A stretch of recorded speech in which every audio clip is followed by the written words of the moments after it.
On vous souhaite la bienvenue à ericlatour.com. Dans quelques instants, on vous parle de cette entreprise de Saint-Jean-sur-Richelieu qui va produire 11 millions de blouses de protection pour le gouvernement du Canada. Donc, c'est fort intéressant. Une entreprise spécialisée à la base dans les uniformes, notamment ceux de l'armée canadienne.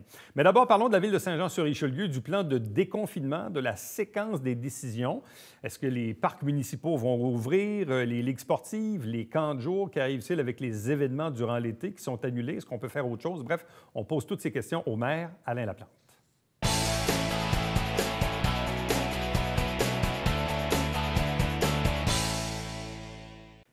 Le mot qui est à la mode depuis quelques jours, c'est le fameux mot déconfinement. On est actuellement en période de retour aux opérations, mais pas encore à une pleine normalité. Et ça se vaut dans tout type d'organisation en ce moment, au niveau des entreprises, des institutions. Notre propre gouvernement. Même chose également dans nos villes. Il est question d'avoir un peu une mise à jour de comment ça s'opère en ce moment à Saint-Jean-sur-Richelieu. On rejoint le maire Alain Laplante. Bonjour, bienvenue. Merci. Bonjour, M. Latour. Bon, dites-moi, à quelle étape en êtes-vous rendu dans votre plan de mesures d'urgence à la ville de Saint-Jean-sur-Richelieu aujourd'hui, en ce 6 mai 2020? Bien, comme vous l'avez mentionné, on est présentement, comme tout le reste du Québec, dans le fond, là, en période de déconfinement. Vous savez, tous les citoyens sont impatients. Moi, le premier, là, tout le monde est impatient de retrouver notre vie normale. Donc, on se prépare tranquillement. Mais le mot d'ordre actuellement, pour nous à la ville, mais aussi tous les citoyens, c'est vraiment prudence et patience. Parce que le virus, on n'est pas rendu à l'après-COVID, hein? On est rendu avec l'avec-COVID. Donc, on doit conjuguer, on doit reprendre nos activités, mais avec la présence du virus. Donc, c'est important d'être prudent puis d'aller tranquillement. Dans le fond, c'est pas compliqué. On suit les directives de la santé publique. Là. Bon.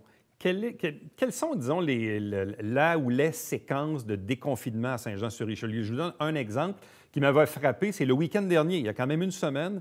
Je pense que c'est à Saint-Jérôme où la ville a décidé, à l'étonnement de tous, de réouvrir ses parcs municipaux. Et là, je me suis demandé, est-ce que d'autres villes vont faire pareil au Québec? Nous, ici à Saint-Jean, qu'est-ce qu'on va faire? Bref, est-ce que les parcs municipaux, ça figure à peu près dans les premières affaires que vous allez rouvrir prochainement? Non, pas nécessairement, mais on sait que on souhaite les rouvrir, évidemment. On va attendre les consignes gouvernementales pour permettre les activités sportives puis permettre les activités dans les parcs. Mais il faut comprendre que, la municipalité fonctionne à effectif réduit. Hein? Ouais. Tout le monde fonctionne au ralenti depuis déjà 6 semaines. Et on ne peut pas ouvrir les parcs et ouvrir tous les parcs. Il faut comprendre qu'il y en a beaucoup des parcs à Saint-Jean-sur-Richelieu. Donc, on ne peut pas, si demain matin, le gouvernement dit « OK, on peut réactiver nos plateaux sportifs », on ne peut pas les ouvrir en claquant des doigts. Là. Donc, tranquillement, les gens des travaux publics, les gens du service des loisirs travaillent à préparer les parcs. Vous avez peut-être vu dans certains parcs, les filets de tennis ont été installés récemment. Okay. Mais ce n'est pas parce que les filets de tennis sont installés que le plateau de tennis est ouvert. Donc, les parcs restent fermés, mais on travaille actuellement à préparer, puis on va au-devant des coups dans le fond. Un peu comme les camps de jour. Hein? On n'a pas l'autorisation encore que les camps de jour vont pouvoir réouvrir, mais on se prépare en fonction pour éventuellement permettre l'ouverture des plateaux sportifs, l'ouverture des camps de jour. De ce que je comprends, c'est que dans le cas de la ville de Saint-Jean-sur-Richelieu, vous voulez vraiment vous en tenir à la directive de la santé publique. Et tout à fait. Dans le fond, ce qui est important, c'est la santé des citoyens, puis la capacité de notre service de santé de pouvoir gérer les cas qui vont se retrouver à l'urgence. Il faut comprendre que tous les efforts qu'on fait depuis 6 semaines, c'est justement pour ralentir la courbe, pour que les gens ne soient pas infectés par le virus tout en même temps et qu'on se retrouve en trop grand nombre dans nos hôpitaux, aux soins intensifs. Donc, on comprend que notre système de santé a une capacité limitée et on sait que certaines personnes, les personnes les plus vulnérables, ceux qui ont certains problèmes de santé comme l'asthme ou le diabète ou des problèmes pulmonaires ou les personnes âgées, plus les gens sont âgés, plus sont à risque d'avoir des complications avec ce vilain virus. Donc, dans le fond, on veut ralentir, on diminue nos relations, on diminue nos contacts, distanciation sociale, distanciation physique, pour que le virus se propage moins rapidement, pour freiner le virus, dans le fond, puis permettre, à notre service de santé de s'organiser et de deux, d'être capable de nous accueillir, d'accueillir les gens qui en auront besoin et de les soigner et de diminuer le nombre de décès, finalement. Vous avez fait référence au camp de jour. Au moment où le gouvernement a annoncé la réouverture des écoles, je me rappelle à l'occasion de cette conférence de presse-là, la question avait d'ailleurs été posée. Et à ce moment-là, Dr Arruda, M. Legault disait oui, en principe, pour le moment, on maintient les camps de jour.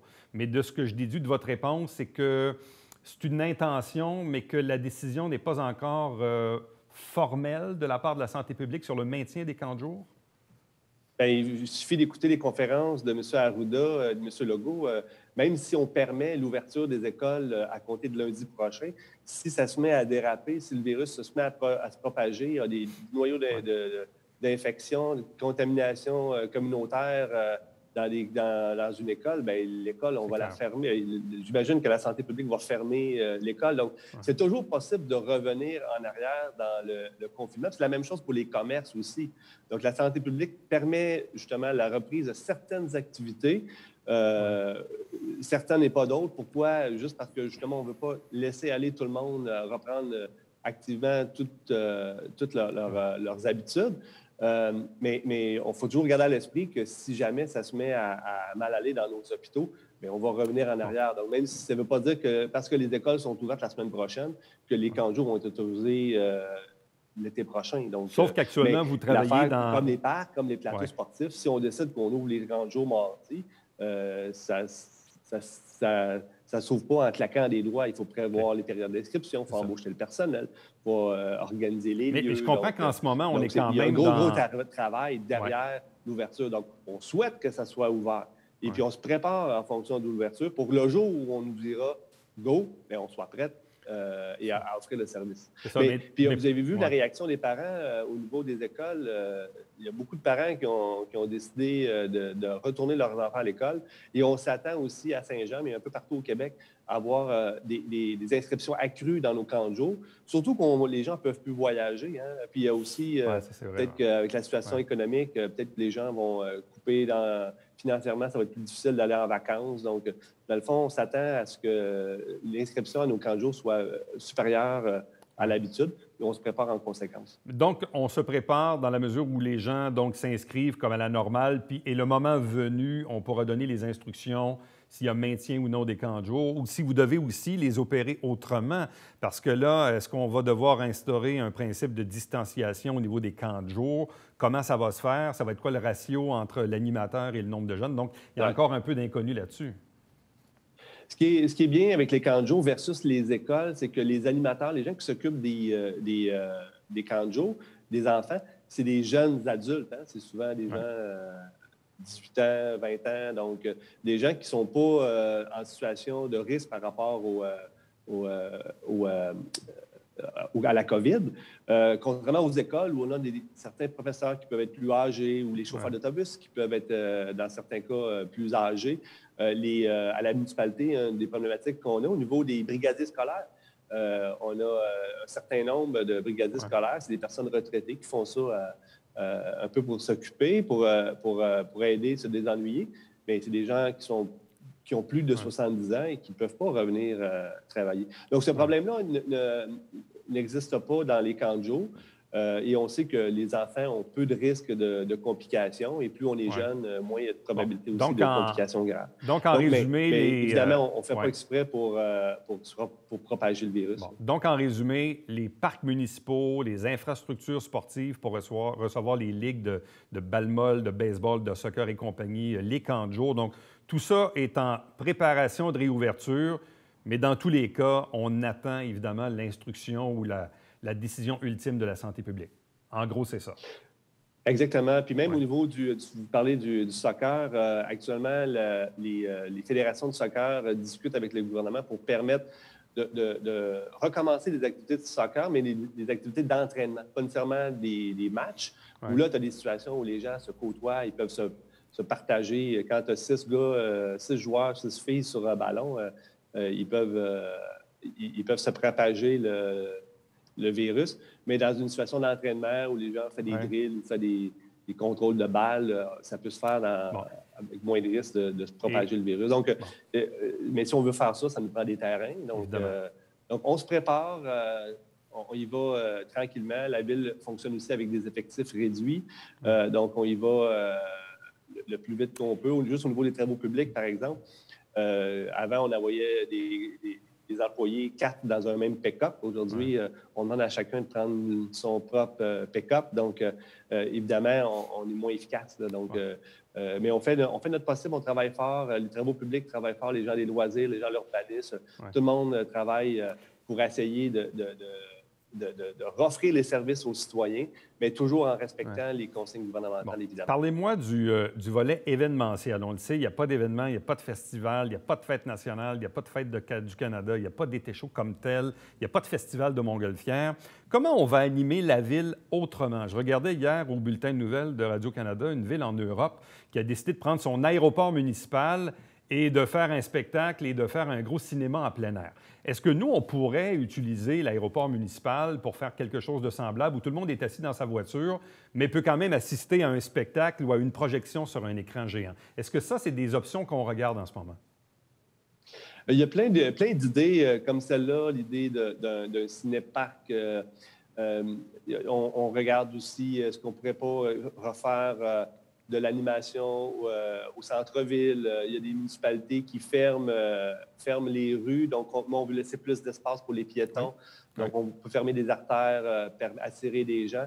Mais on est déchirés, on a le goût, hein? On a tous, puis moi le premier, là, j'aimerais bien reprendre mes activités, à retourner jouer au soccer, aller voir des spectacles, aller rencontrer les citoyens. Mais on est impatient, on veut être imaginatif, mais je vous rappelle, il faut être prudent, il faut être patient. Si on ne veut pas, justement, devoir faire un retour en arrière, retour en confinement plus sévère, si on ne veut pas avoir une flambée du virus, une deuxième vague importante à l'automne, bien, il faut qu'on continue à être prudent. Donc, on est toujours assis entre deux chaises, puis oui, on essaie de voir qu'est-ce qu'on pourrait faire pour animer, divertir les gens. Puis on sent qu'il y a beaucoup d'effervescence. Les gens ont hâte. Hein. Ça fait longtemps que les gens sont... les gens veulent festoyer, mais ils veulent. On doit le faire autrement. Oui, c'est un danger parce que justement, quand on crée un enthousiasme, on rassemble des gens dans un même lieu, bien, la distanciation de 2 mètres, c'est facile, très, très facile. Faites le test. Je donnais l'exemple de l'aéroport que j'avais vu, évidemment, où on s'en était servi, mais dans une autre ville, je pense que c'est en Lituanie, en Europe de l'Est, où on voyait, évidemment, on est en Europe, mais la ville a donné aux restaurateurs la rue pour être capable de faire des terrasses avec distanciation. Donc, on s'est dit, pas d'auto, on laisse ça aux piétons, aux cyclistes et on donne la rue aux restaurateurs. Je comprends que ce n'est pas toujours applicable partout, mais c'est le genre de truc auquel il faut penser parce que sinon, on va passer un été, disons, assez tristouné. Mais sur la rue Richelieu, ça pourrait être une solution, ça pourrait être une chose qui pourrait être faite, là, ce que vous venez de décrire. Mais pour venir je vais présenter un problème. Exemple, à l'aéroport, on décide de faire un spectacle où les gens peuvent venir en voiture, on rassemble 200, 300, 400, 500 voitures qui viennent pour assister à un spectacle. Les gens, ils vont à la toilette où? Bien sûr. À partir du moment où tu rassembles 1000 personnes, 2 personnes par voiture, bien, on doit offrir certains services, ne serait-ce que la toilette. Donc, ensuite, comme on fait, on installe des toilettes chimiques avec un préposé qui nettoie la toilette entre chaque personne. Vous voyez toute la logistique qui devient extrêmement laborieuse. Donc, c'est ça, les gens ont des bonnes idées, il y a plein de citoyens qui nous soumettent plein d'initiatives, mais on est toujours ambivalent, on est toujours déchiré entre le désir de satisfaire nos citoyens puis de les protéger. Alain Laplante, maire de Saint-Jean-sur-Richelieu, merci beaucoup. Bien, merci à vous. Restez avec nous au retour. On vous parle de cette entreprise johannaise qui va produire 11 millions de blouses de protection pour le réseau de la santé.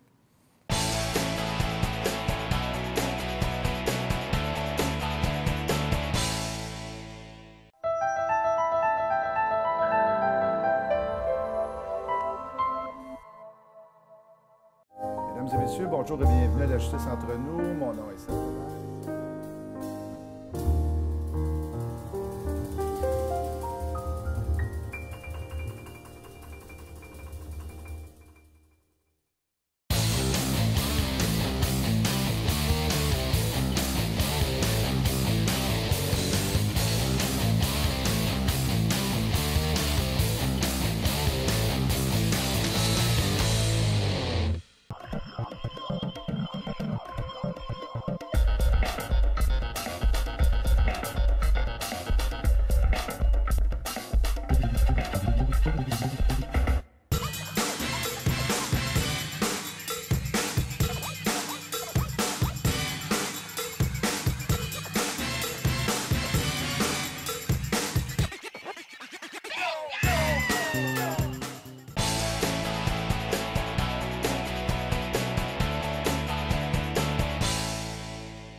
Plusieurs entreprises au Québec et au Canada ont été demandées par nos gouvernements pour soit fabriquer des masques, des blouses de protection, d'autres types d'équipements.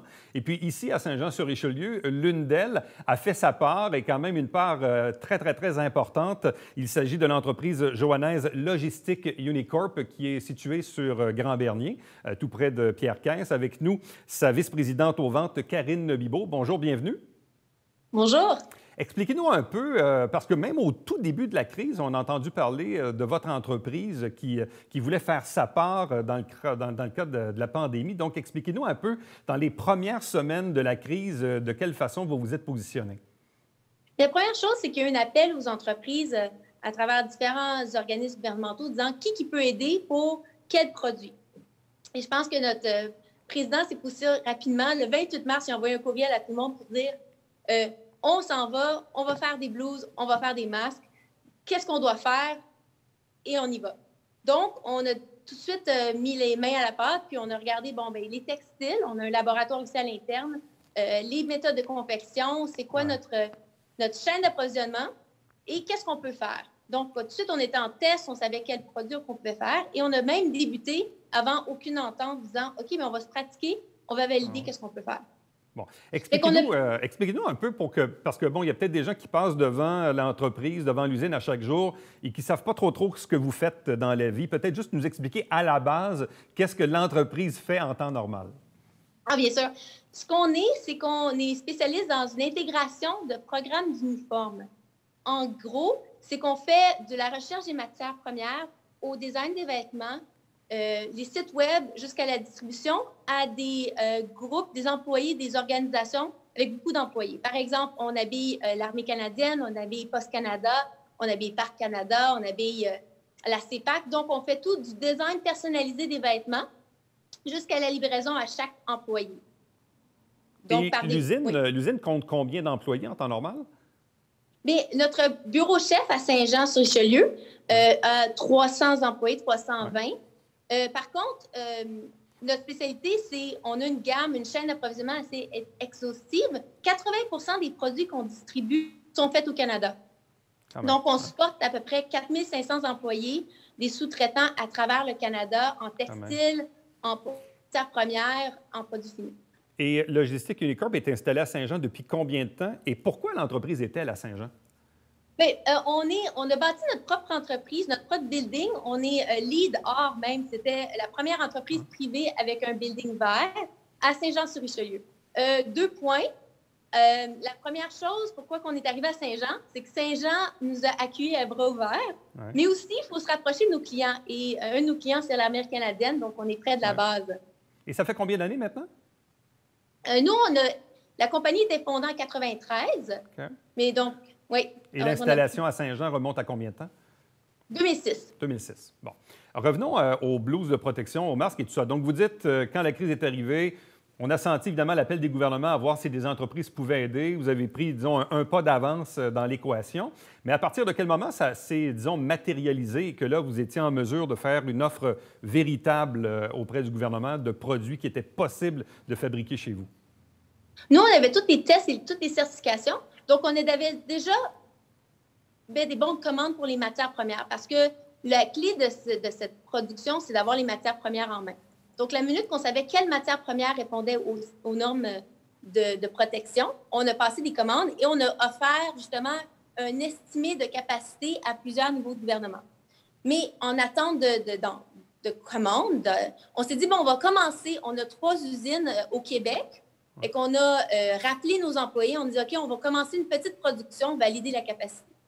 Ce qui est drôle, c'est qu'on a eu un appel. On était le groupe de haute direction dans la salle de conférence le vendredi saint.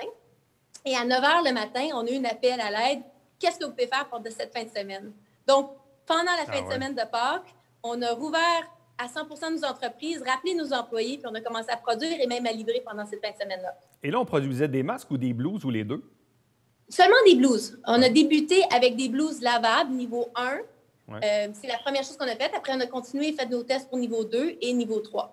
Donc, la première fin de semaine, c'était vraiment des blouses lavables. Bon. Et est-ce qu'on est toujours dans des blouses lavables ou dans des blouses jetables aussi?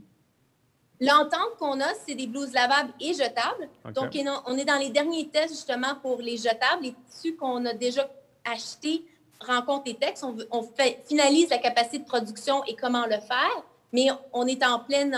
On augmente notre capacité, justement, à chaque semaine avec nos blouses lavables et on va débuter sous peu pour nos blouses jetables. Bon, quand on dit, je fais référence à l'annonce de cette semaine dans les médias, où on parle d'une production de 11 millions de blouses de protection. Les 11 millions de blouses, elles sont lavables, jetables, les deux? C'est pour le gouvernement du Québec principalement ou même pour d'autres juridictions? L'entente de 11 millions de blouses, c'est avec le gouvernement du Canada. Qui vont distribuer, nous, on distribue directement à Ottawa et eux vont distribuer où il y en a besoin à travers le pays, dans les différentes organisations, dans les différentes provinces. Donc, cette entente a des blouses niveau 1, 2, 3, lavables, mais également du jetable. Donc, c'est un mélange des deux, à peu près 50-50, un petit peu plus de jetables, mais c'est sur une période de 6 mois. Bon, et c'est ça. Donc, produire 11 millions de blouses, ça prend à peu près 6 mois? C'est dans la logique de fabrication ou de la capacité de l'usine? Mais à vrai dire, c'est plutôt le but de cette entente-là, c'est de développer une capacité locale de production. Donc, 100 de ces 11 millions vont être les vêtements vont être produits au Canada. Okay. Au Québec, en Ontario, dans les Maritimes, dans l'Ouest canadien. 6 mois, c'est parce qu'on regardait, il y a une courbe d'apprentissage de production. Donc, on monte les productions à chaque semaine, avec un pic, disons, parler le français, mais une capacité qu'on doit monter jusqu'à 400-500 000 par semaine. Quand même. Et dites-moi, est-ce que, bon là, je comprends que c'est une entente avec le gouvernement fédéral, mais est-ce que vous auriez la capacité ou l'intérêt de produire également pour d'autres juridictions dans le monde, là, pour des États américains ou même pour des pays en Europe ou je ne sais trop? Est-ce qu'il y a un intérêt pour ça? Est-ce qu'il y a une capacité pour ça aussi? Mais c'est sûr qu'avec notre requis initial, et qu'est-ce qu'on veut, c'est supporter les Canadiens, les Canadiennes, les Québécois, les Québécoises, tout le monde, parce que c'est ça que le critique. Oui, plus tard, on veut développer une niche. Je pense que le Canada a l'expertise. Je pense qu'on a l'expertise en textile, on a l'expertise en vêtements. On peut produire localement et les distribuer aux autres pays. Donc, c'est sûr et certain qu'on regarde ça, mais dans un courte période, on veut vraiment s'assurer que nos clients sont en sécurité. Est-ce qu'on peut à la fois continuer votre production habituelle d'uniformes et tout ça et aussi faire des blouses de protection ou si on doit faire un choix, mettre autrement dit le bouton sur pause pour les uniformes pendant un certain temps, le temps de produire les blouses, ou si vous avez la capacité de faire les deux en même temps? Et c'est... Il faut comprendre le contexte. Il y a quand même eu un ralentissement des opérations pendant cette période. Il y a même de nos clients qui sont fermés, comme Parc Canada, présent fermé. Donc, il y a une capacité disponible. Donc, on a été capable de prendre une partie de cette capacité disponible, mais aussi, on est en train de rajouter des nouveaux fournisseurs à notre chaîne d'approvisionnement à travers le Canada. Donc, on est en train des fournisseurs qui ne faisaient pas des vêtements pour nous avant, qui ont levé la main, qui se sont proposés, qu'on qualifie, et qui vont pouvoir faire des blouses aussi. Parce que, dans le fond, la question, c'est qu'est-ce qui va rester de tout ça? Parce qu'en même temps, la crise risque d'être longue, donc les besoins risquent d'être au rendez-vous. Et je prends un exemple qui m'a été donné. Il y a beaucoup de distilleries, des fabricants de gin qui ont décidé de faire du gel désinfectant. Et dans certains des cas, ils ont dit, bien, on va continuer de faire du gin, mais ça se peut qu'on continue aussi de faire du désinfectant. Dans le fond, c'est comme si c'est une opportunité d'affaires qui, bon, là, je comprends qu'il y a une urgence, mais à moyen long terme, c'est quelque chose qui pourrait rester. Dans votre cas à vous, est-ce que cette opportunité-là de faire des uniformes d'un côté pourrait aussi se traduire par de nouveaux produits, notamment des blouses de protection? Absolument. Le médical n'était pas une niche qu'on était spécialisé. Historiquement, c'était beaucoup produit à l'outre-mer. Fait que oui, on espère que ça va encourager justement les différentes organisations, les paliers de gouvernement à acheter local. Oui. Et donc, oui, on espère continuer avec cette niche-là. Bien, tout à fait, parce que ce qui était frappant, on a parlé beaucoup de cet avion Antonov là, qui est arrivé à Mirabel avec du contenu chinois. Et donc, et d'ailleurs, dans le reportage, on faisait mention, bien justement, pour le moment, on n'a pas le choix de s'approvisionner parce qu'on n'est pas autosuffisant. Mais si des entreprises comme la vôtre et d'autres, finalement, réussissent à nous approvisionner, bien peut-être qu'on n'aura plus besoin d'acheter en Chine à ce moment-là. Absolument. Je pense qu'on a l'expertise. Il faut comprendre qu'on a une industrie très riche ici, en textile, en vêtements, on a tous au Québec, on a vraiment tous les points pour avoir cette expertise-là et distribuer au gouvernement. Tout à fait. Bien, Karine Bibeau de Logistique Unicorp, merci beaucoup. Félicitations encore une fois, puis bonne chance pour la suite. Merci beaucoup. Bonne journée. Reste avec nous. Au retour, le mot de la fin.